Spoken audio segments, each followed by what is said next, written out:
na kabilateral nyo yung Vietnam, Laos, and Timor. Timor-Leste. Meron pa po ba kayong ibang kabilateral? So far, hindi. Yung palang nakaschedule. Kasi kung titignan nyo yung schedule, medyo masikip talaga eh. So, dinagyan namin. Kasi yung Timor-Leste is the first time na nandito sila sa Asean as observer status, which is a step towards becoming a member. So, yun ang, kaya kailangan makilala natin. Vietnamese, Prime Minister, bago. Hindi namin nakilala sa nakaraang na ASEAN. Lao, Prime Minister, the same situation, bago. So, although the Vietnamese Prime Minister, nakilala ko sa London. Now that I mention it, nakilala ko sa London, but never mind. Para we'll go through the formalities. Ang agenda rito is in the theme is that talagang para how do you say, how to make more, to revitalize the economies. You know, we've seen sa EU, we've seen sa ibang lugar, that the global economies are also turning towards Asia. And the reason is that perhaps we are adjusting better than the Western countries, the African countries, the Middle Eastern countries are also doing well. But tinitignan din ang Southeast Asia and ASEAN. And that's what the subject matter will be, is that how do we play the part that we want to play, which is going to be the global locomotive of the global economy. So I think all of those aspects of that, yun ang pag-uusapan.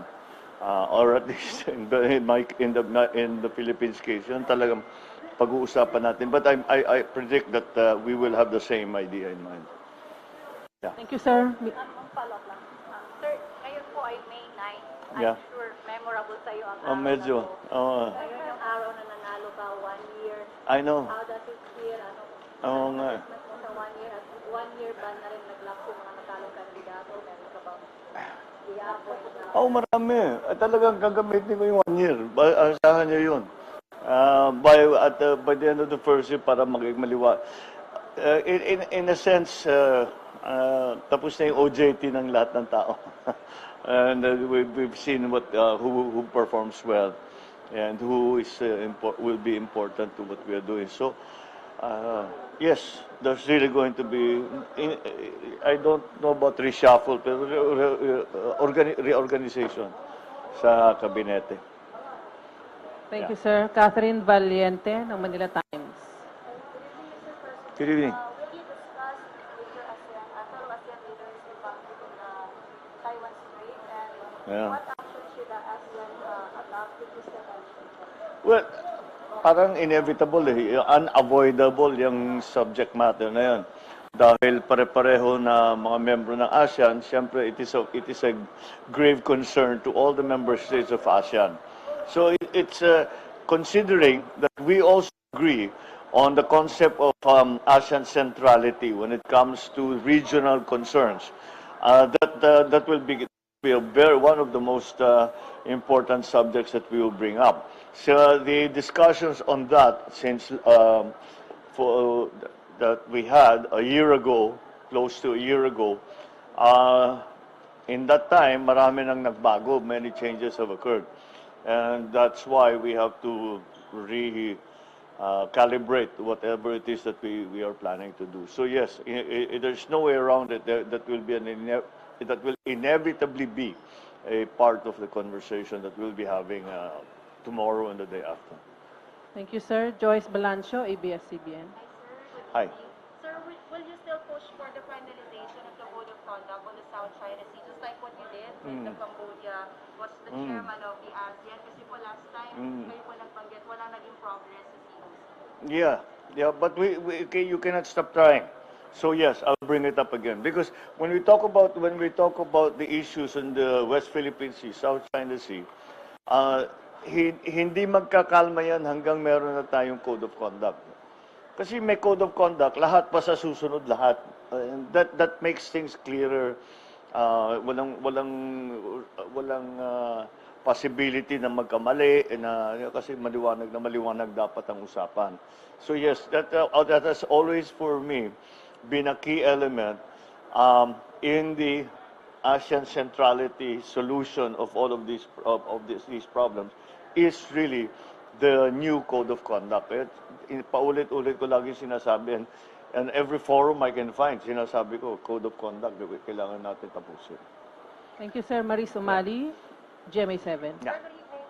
We were also with you during the last ASEAN Summit and the APEC Summit, and you were also, of course, asking for the objective is also to find a conclusion to the code of conduct, but you were not able to reach it.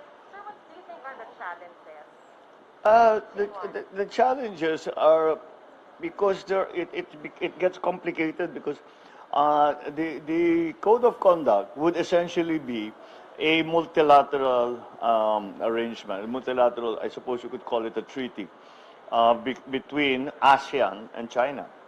And that's what the declaration that went before was, but now we need a new one. So the problem is that it gets complicated because there are bilateral arrangements between member countries and with China that have to be resolved, that we need to resolve so that we can have a common code of conduct.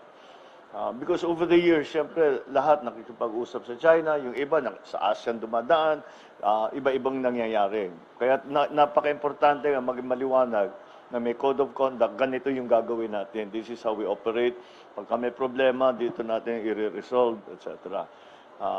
Yes, that's getting in the way. But more and more, again, siguro I'm the eternal optimist, pero I really believe that we will slowly get to the point where we can proffer and say this is what we want it to look like, and this is what we think will be effective. Sir, in this particular summit, you are optimistic that you'll be able to reach it? And also, And this summit? yes. No, the code of conduct, the negotiations of code of conduct are separate from the ASEAN summits.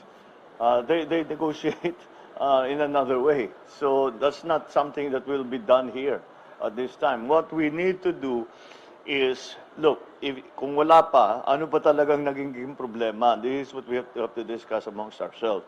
What is the problem? What is the bottleneck? Where are we having a hard time? How can we fix that problem? That's what these meetings should be for. And I think we'll get to that point. Because everybody wants this to work. Everybody wants to have a code of conduct. So what's getting in the way? Let's talk about it. Iba-ibang bansa yan, and everyone has a different agenda. But if we talk about it, and with a common thought in mind, I think we'll get there. But I hope sooner rather than later, because the tensions are increasing. I'm sorry, one last. Sir, will you also give a self-imposed deadline on the talks with China with No. regards to the issue No. of fishing in the West Philippines? No. The deadline is when it's done. Okay. But because if you set a deadline and it's not done, what then? Doesn't really help. Doesn't help anything. So you just keep going as hard as you can, as much as you can, until you get an agreement on the fishing grounds. I've already spoken with our ambassador. And yun na nga, sabi niya, willing na kami, let's map it out. And that's what we'll have to do when we get back. Sinimulan na namin, I talked to the Coast Guard, I talked to the DFA, and I said, this is the proposal of the Chinese. Let's see if we can accommodate that into our agreement. So we're headed there. May progress na. Thank you, sir. Ana Felicia Bajo, GNO. Mr. President, last year po, the DFA asked the Indonesian government Yeah. to grant executive clearance to Mary Jane Veloso. May we get updates regarding this, sir? And Well, ganun pa rin. We haven't really stopped. Ganito, this is the Onpass, okay? The Onpass is that we continue to ask for a commutation or even a pardon or just an extradition back to the Philippines. And that is constantly there. But the Indonesians answer us, and it's that this is the law. Ito yung batas dito sa Indonesia. Kaya kailangan natin ipagpatupad yan. And they have already given us postponement of the so, but that doesn't mean it's done. Well, I always at least bring it up na baka sakali magbago. Sa ngayon, ganun ang mga posisyon natin. Is that yes, we agree, we understand that he is convicted. We understand that the law in Indonesia is that way. But nonetheless, baka makahanap tayo ng paraan. Iuwi na lang namin yan. Kami na magpaparusa sa kanya, whatever. But anyway, to ask for clemency, to ask for grace when it comes to this. Thank you, sir. Last question. May lakad pa si Presidente. Helen Flores, Philippine Star. Hi there. Did you meet British Prime Minister Sunak in the United Kingdom? And Yes. what did you discuss? Well, this is the same thing that comes up every time I meet with leaders. Nagpapasalamat siya sa magandang trabaho ng mga Pilipino at Pilipina doon sa NHS nung pandemic. At kung pwede ba nating dagdagan, lagi may kasunod na yan. But also, I basically discussed, we were talking politics. And I was saying that I was commenting that at least with his election as leader and now Prime Minister, well, magkaroon ng konting stability in the UK because medyo magulo. And we said, look, sabi ko sa kanya, there are many opportunities that we have had. In fact, yung kanilang trade representative accompanied me in Gatwick. And he reported to the Prime Minister that there is this proposal from the conglomerate. The conglomerate we keep hearing about for the airport. That was why I went to Gatwick. That day, report niya, sabi niya, sana matuloy natin. Let's talk about it and ganyan. And we won't be able to do it now because we had maybe 7 minutes, 6 minutes. We can't do it now, but we'll do a proper trip for you to come to the UK and we'll talk about it soon. That's where we ended. We also met his wife, who kept talking about their mga governance ng kanilang mga anak, like everywhere you go. So, ang protocol doon sa reception, bawal mag-selfie. Asawa naman siya ng Prime Minister, sabi niya, I'm going to violate the protocol because sabi nung kanilang kasambahay, ay huwag kang aalis dyan hanggang makakuha ka ng picture kasama ng presidente namin. So, inutusan nila yung Prime Minister at saka yung asawa. Kaya nagpicture. Galing talaga ng Pinoy, no? Mr. President, how about the key cards? How about the? Key cards. Your meeting with Well, yeah, it was very mahirap, very quick. But, kasi dumadaan lang siya na ganun. But, as you can imagine, he was very, very busy. But kahit pa paano, yun na nga, I just caught a few moments with him. Kinamayan ko, nagpakilala ko.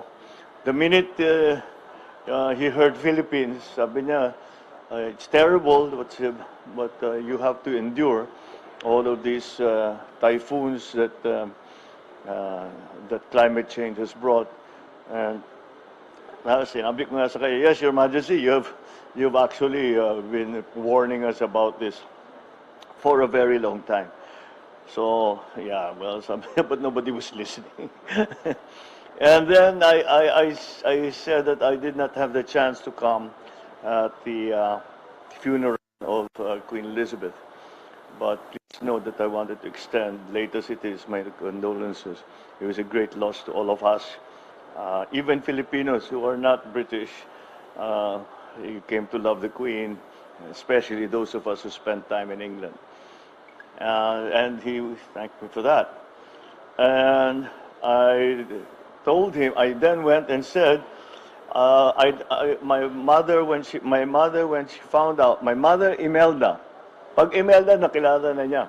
My mother Imelda, when she knew that I was coming, wanted to send you her best wishes and congratulations for your coronation. And he said, how is she? Kasi kilala niya talaga yan. magkakilala talaga sila.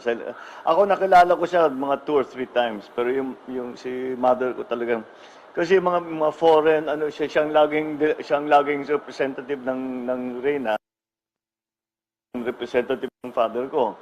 So, lagi silang nakikita ko saan.